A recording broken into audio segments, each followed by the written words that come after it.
Welcome to another opticstrade debate. My name is Theodore. And I'm Gabor.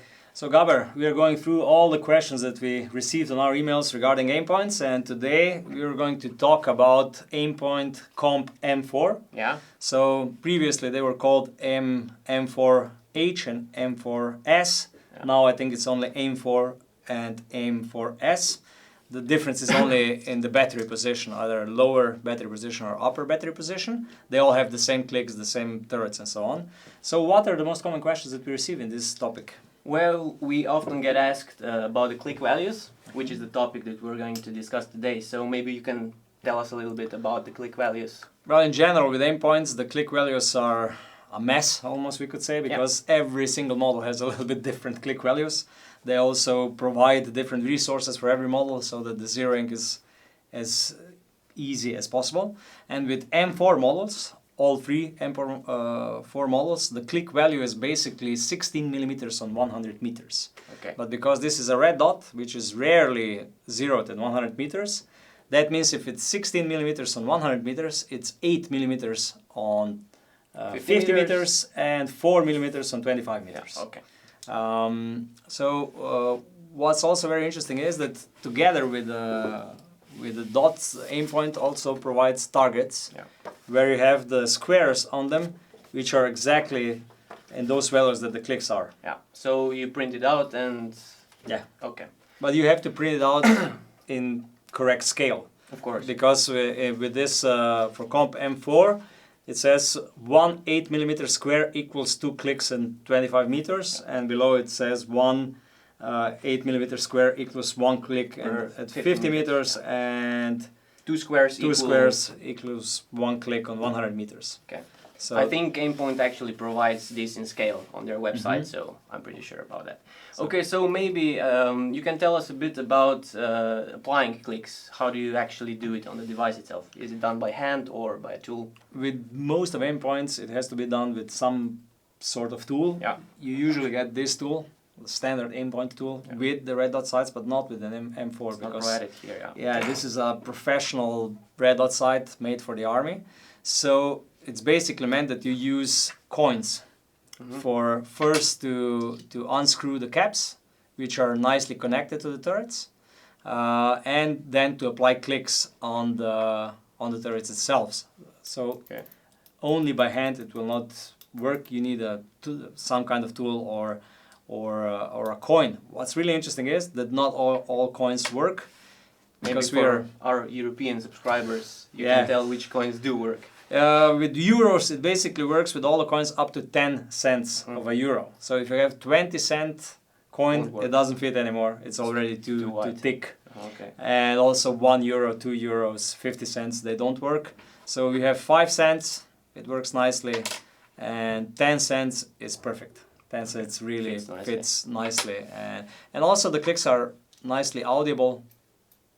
So you can hear and feel them. They're also tactile. This is really well made. And like I said, one click value is 16 millimeters on 100 meters. 100 meters. Okay. How about windage and elevation range? Maybe you can discuss it into details. Well, Aimpoint only gives a rough estimate of plus 2 meters and minus 2 meters and 100 meters. So that means 40 mils, 40 MRADs. Okay. But this is, I would say, a rough estimate. I would say that it offers more windage elevation. Okay. But you usually don't need it more with a red dot sight, because with a red dot sight you will never shoot long range. At long range, it's just to compensate for any problem with your mounting system, honestly speaking, with your rail. Because 40 MRADs is really huge elevation and windage range. You will never need it, honestly speaking. And it probably offers a lot more. Okay, how about some issues that users can experience with when zeroing in? So are there any issues, and how can they deal with it? Troubleshooting. Well, basically it's like this.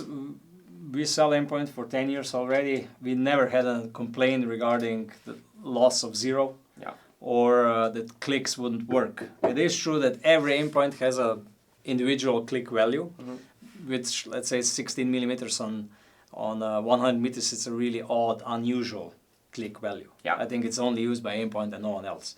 I would also, Probably, yeah. if I would need to guess, I would say that they produced the whole dot and the robustness and reliability was the first goal. Then when they tested it, they saw what the click value actually is. So honestly actually speaking. they didn't pay attention to it Probably. in the first place. This is Okay. the reason why it's 16 millimeters. Yeah, because it's a weird unit. Really unusual. Even by European standards. Yeah, I would say that the only question that we receive sometimes in troubleshooting is, I shot and I'm not in the target.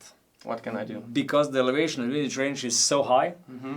and so big, it can happen that the dot was set to a position which you shoot on a target which is, let's say, 1 meter by 1 meter or 50 centimeters by 50 centimeters on 100 meters, and you are not able to see where the bullet went.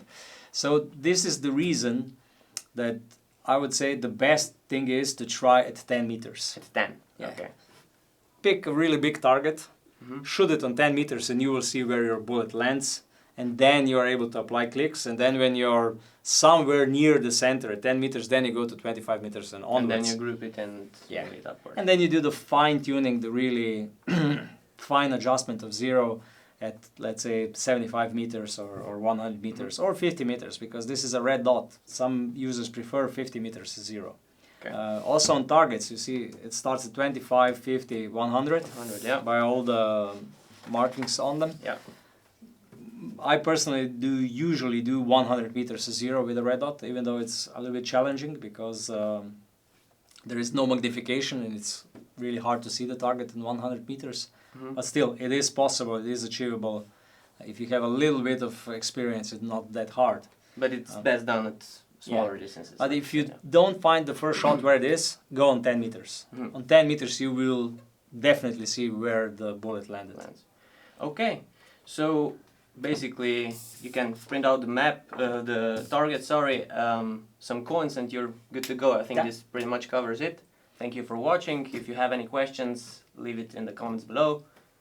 Or send us an email, give us a call. We'll help you in any way. And We can help you anytime. We're always here.